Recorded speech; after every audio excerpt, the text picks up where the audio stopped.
কিছুদিন আগে আমি একটা ভিডিও পোস্ট করেছিলাম, সেই পোস্টে একজন কমেন্ট করেছিল আর সেই কমেন্টটা আমি প্রায় 1টা কিংবা 1:30টার দিকে অ্যান্সার দিয়েছিলাম।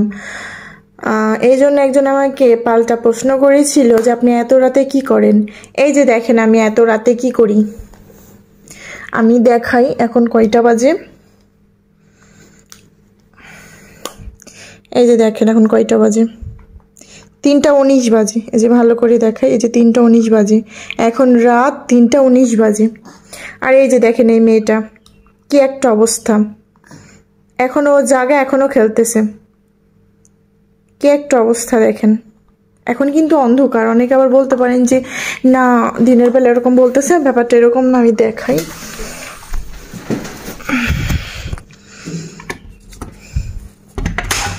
এই যে দেখেন এখন কিন্তু রাত,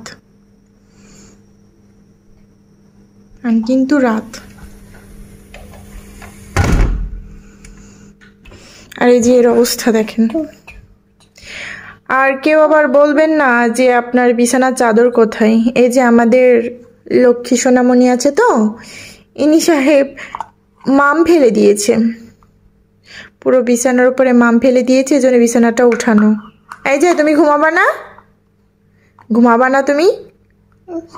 এ বাবা, এটা কি ধরনের ব্যবহার ছিল আম্মু? তুমি ঘুমাবা না? না মা, কেন? মানুষ কখন ঘুমায়? একটু পর তো ভোর হয়ে যাবে বাবা। না না না, কেন ঘুমাবা না? ঘুমাইতে হবে না? এই যে তোমার জন্য আমি যে এত রাত জেগে থাকি প্রতিটা দিন। মানুষ কখন ঘুমায় বাবা? এখন তো ঘুমানোর সময়, ঘুমাবা না? এই যে যারা আমাকে জিজ্ঞেস করেছিলেন আমি এত রাতভর জাগা থাকি কেন, তাদের উত্তরটা পেয়ে গেছেন।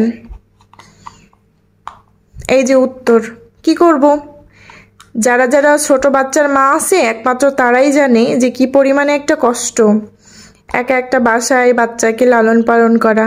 কারণ বাবা তো সব সময় থাকেই বাইরে কাজের জন্য, আর এই যে ওনাদেরকে নিয়ে সারাদিন আমাদের কি এমন চলে শুধুমাত্র মারাই ভালো জানে, বাবারা কিভাবে বুঝবে।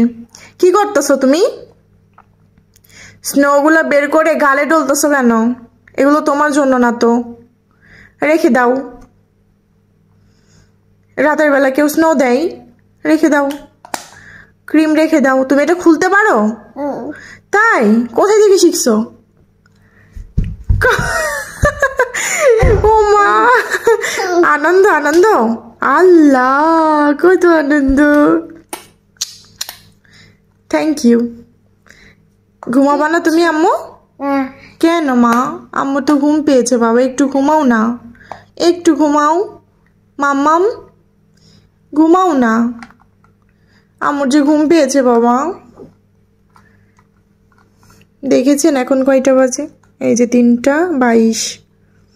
আর এই যে আমার মেয়ে তোতা পাখি, রাত জাগা পাখি, কি একটা অবস্থা। উফ, যাই হোক, আমার মেয়ের জন্য সবাই দোয়া করবেন, আর এটা দোয়া করবেন যাতে ও একটু তাড়াতাড়ি রাতে ঘুমায় অ্যান্ড আমিও ঘুমাইতে পারি। ওর না সকালে কোনো কাজ নেই, সকালে ঘুমোতে পারে, কিন্তু আমি তো আর সকালবেলা ঘুমোতে পারি না, আমার তো বাসার অনেক কাজ থাকে। ওকে, সবাই ভালো থাকবেন, সুস্থ থাকবেন, আল্লাহ হাফেজ অ্যান্ড আসসালামু আলাইকুম।